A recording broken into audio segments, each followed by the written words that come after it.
I'm Matt with etrailer. Today we're going to be talking about the Rhino Rack Roof Rack system on our 2021 Jeep Compass. Now this is going to be a great choice for you if you want to haul any additional gear that you can't fit in the back of your car, whether you got a lot of people with you or it's already filled up, or you got items that are just too large to fit in the back, like a kayak or anything else that's super long. Our roof rack system is going to be comprised of 3 parts. We're going to have our Aero Vortex crossbars on top. Under that, we're going to have our RCL towers, and that's going to connect to our fit kit. Now let's take a closer look at the crossbars. Our Vortex Aero crossbars are going to be 49 inches long and constructed from aluminum, making them lightweight and rust resistant. And if you look up at the top, we're going to have this channel that runs through, and normally you would have a weather strip that covers that up, but since this has been in the shop for quite a bit of time, we don't have it on here anymore, just so we can put things on here a lot easier. And the shape we have, as it is called the Aero crossbar, that's just going to make it more aerodynamic, helping reducing that wind noise.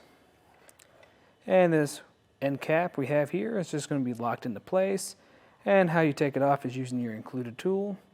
Now if you don't like this and you want something that's more sturdy, I'd recommend going on our website and getting some end caps with locking cores built on them. And then these are going to connect to our RCL towers. RCL towers are going to have these lock cores on them, so they're going to be extra secure and they're going to be very slim. And they're going to connect to our fit kit, which is going to be all of our mounting hardware that connects to our flush rails.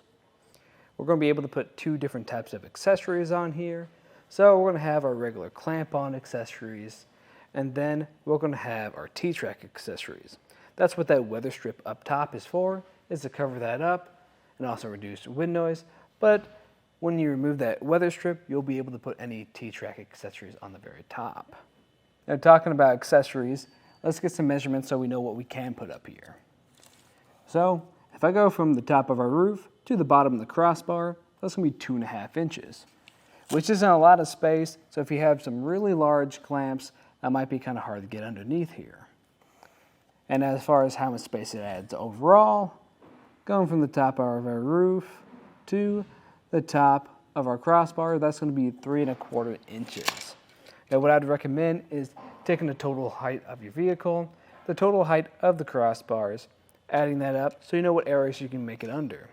And if you have any accessories on that, make sure to include those too. Now for how long they are 49 inches. So keep in mind, if you need to put anything up here, not to exceed that 49 inch mark. And what's nice about this, we're going to have a little bit of overhang, nothing too crazy. It's going to be enough for you to get any accessories that you want close to you on the side past this tower.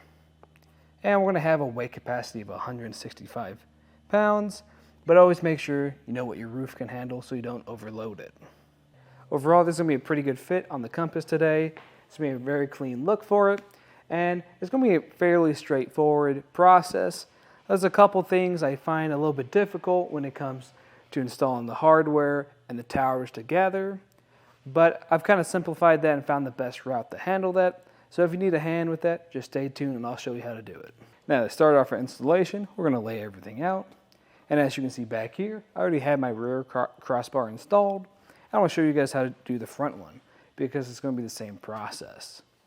So we're going to have our 49-inch crossbar, and with that, we're going to have our towers. Their end caps with them, along with this key. And then on the other side, we're going to have our hardware and our fit kit. That's going to be our bases. You're going to have two included tools. That's going to be your Allen key and this end cap remover. I'd recommend you get 3 other additional tools. One's going to be a tape measure. You're going to have this trim tool, and we're going to have this 10mm wrench. Now what I like to start off with is prepping our bases, and that's just going to be grabbing either your left or your right one. They'll be marked with the letters on them, and it's going to be the same process for either one. You're just going to grab this rubber piece, line it up with those holes, and put it underneath. I like to come at it at an angle to get that lip over the top of it and then line everything up. You might have to stretch it just a little bit, but when you do, you can push those blocks through those holes, and then you'll be set. And you can repeat that same process for the other one.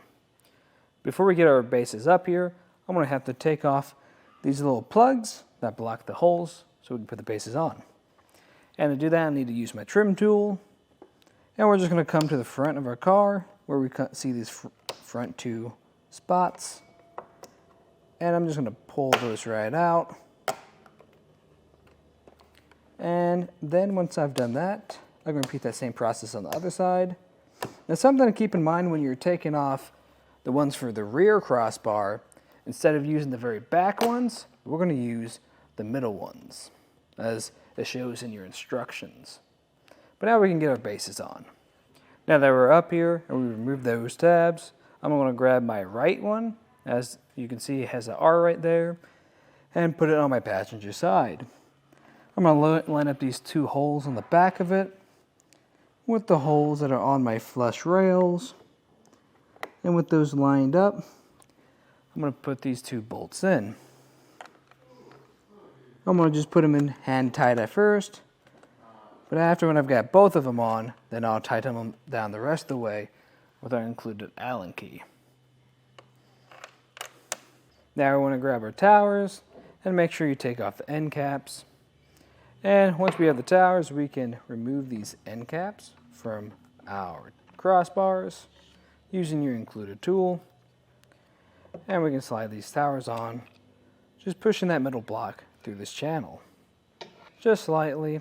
And at this point, I actually like to tighten it just slightly, not a whole lot, because when you put this on your roof, you're going to have to adjust this. And if it's too tight, you won't be able to adjust it. And if it's too loose, it's going to be really hard to tighten these up all the way. And once you have it where you want it, you can put your end cap back on and repeat that process on the other side. After when you've completed that, we're just going to lift up our crossbar now and put it on top of our roof. Now, you can kind of put these roughly where you think they might go. And then after when you have it up here, make your adjustments after that. I'm just going to line it up with my bases and set it down. We have everything situated and it fits up there pretty well. Since we kind of tighten them down enough where they're not going to slide around at the slightest movement, we can flip this over and tighten these towers the rest of the way to our crossbars. I find this is easier than trying to tighten them down after when you've tightened this to the bases, just because it's really hard to reach up underneath there and tighten this down and match it up to that hole. Now we're just going to take our hardware, that's going to be that bolt and washers, and use our 10mm wrench. I'm just going to line it up with this hole, this point, and start to hand thread it. And after when you've hand threaded it so it's on there, you can use that wrench to tighten it down the rest of the way. Then I'm just going to take our end cap and put it on the back of this tower, just lining it up, then turning that key. And after that, when everything looks secure, just give it a good shake test. Make sure everything fits well. If it does, then you can take it for a ride. But if you liked everything you saw today, that was just a look at the installation and some of the features of the Rhino Rack Roof Rack system on our 2021 Jeep Compass.